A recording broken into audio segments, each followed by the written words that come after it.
ఏం చెప్పానమ్మా? ప్రభు బలలో అర్హత కలిగిన వాళ్ళే కూర్చోండి, అర్హత లేకపోతే కూర్చోబోకండి.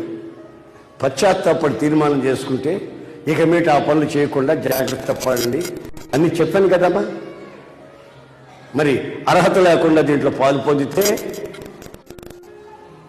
రోగాలు వస్తాయి, అవి దీర్ఘ రోగాలుగా మారుతాయి. బైబిల్లో ఉన్న మాట చదివి చెప్పాను కదమ్మా. కొంతమంది క్రమం తప్పి అక్రమాలను చేస్తూ కూడా దీంట్లో ప్రవేశిస్తే కొంతమంది హఠాత్తుగా చచ్చిపోతారు అని బైబిల్లో రాసింది. ఎన్ని చెప్పాను కదమ్మా. వినకపోతే నేనేం చేయను, దేవుడికి అప్పచెప్పేస్తా, దేవుడికి అప్పచెప్పేస్తా. చూడండి, మనస్సాక్షి